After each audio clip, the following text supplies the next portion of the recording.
प्राचीन समय से ही भारत का इतिहास बेहद गौरवशाली रहा।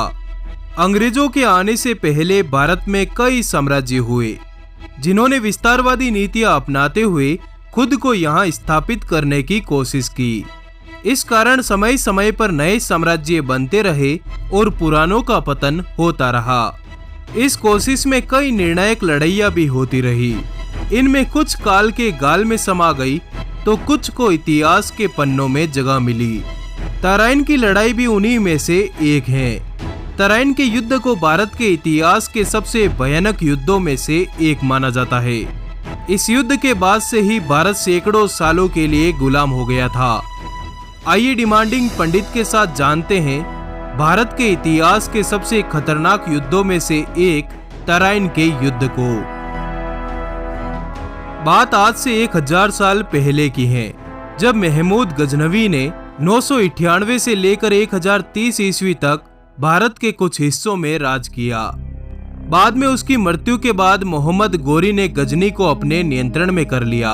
सबसे पहले उसने खुद की सत्ता को वहां मजबूत किया, फिर उसने भारत पर अपना ध्यान केंद्रित करना शुरू कर दिया। कुछ समय बाद गोरी ने पूर्वी ईरान की तरफ से भारत में अपनी फौज के साथ चढ़ाई कर दी और यहीं से भारत की जमीन पर कब्जा करने का सिलसिला शुरू हो गया।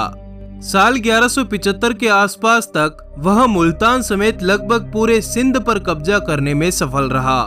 हालांकि उसका मन इससे भी नहीं भरा, तो वह आगे बढ़ा और साल 1186 में पंजाब पर हमला कर दिया।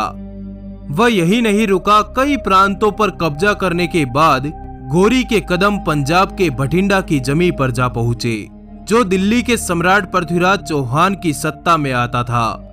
भटिंडा के किले को फतेह करने की मंशा से गोरी की सेना ने वहां पर चढ़ाई शुरू कर दी। तभी भटिंडा के किले पर दुश्मन सेनाओं की बढ़ती हलचल ने वहां पर तैनात हिंदवी सेना को सचेत कर दिया।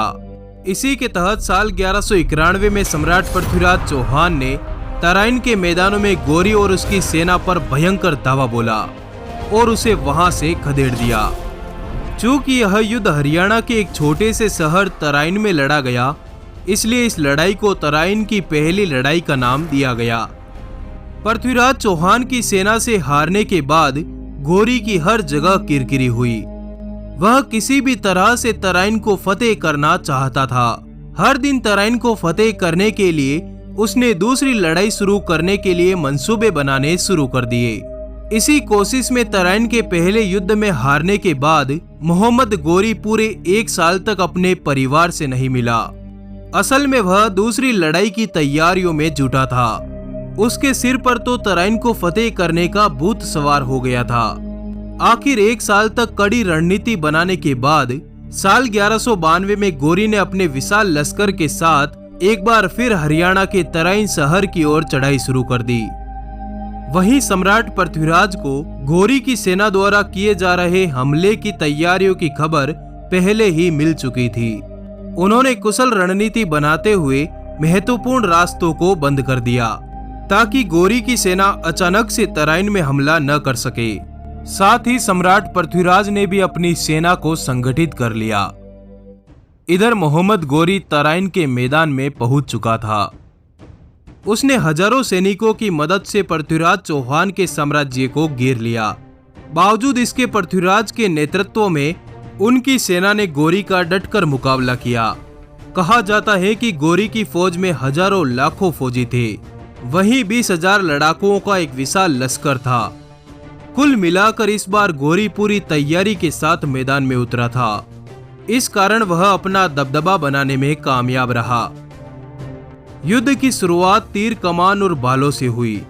दोपहर तक दोनों सेनाएं आपस में भिड़ गई। शाम होने तक खूब तलवारें चली। मैदान लाशों के ढेर में तब्दील हो चुका था। कई महान कहे जाने वाले योद्धा आज शहादत को चूम चुके थे, तो वहीं कई योद्धा बुरी तरह घायल होने के बावजूद एक दूसरे को ललकार दे रहे थे।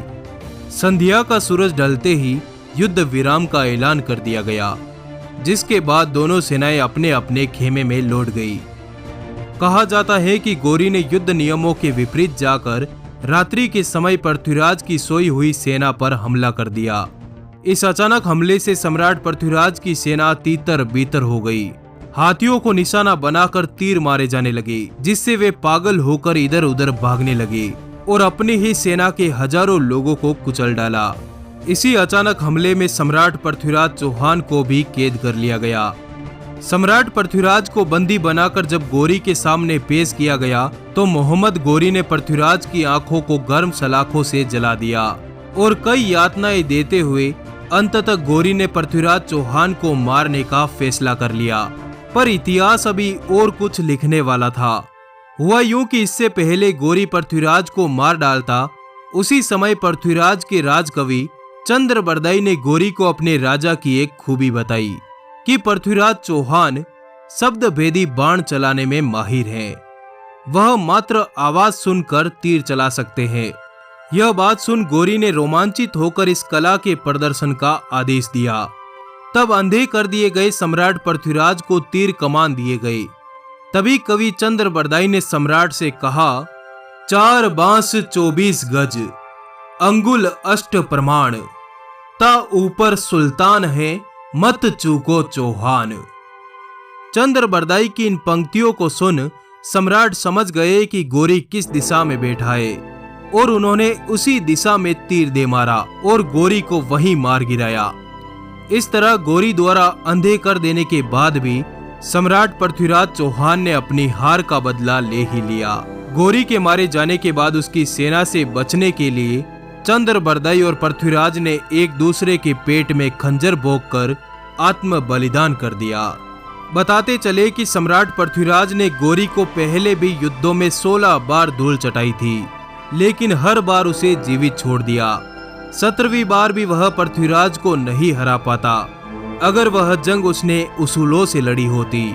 सम्राट की वीर गति की खबर सुनकर उनकी रानी संयोगिता ने भी सती होकर अपना जीवन खत्म कर दिया। यह वीडियो लाइक जरूर करें। आपका आभार, धन्यवाद। जुड़े रहिए।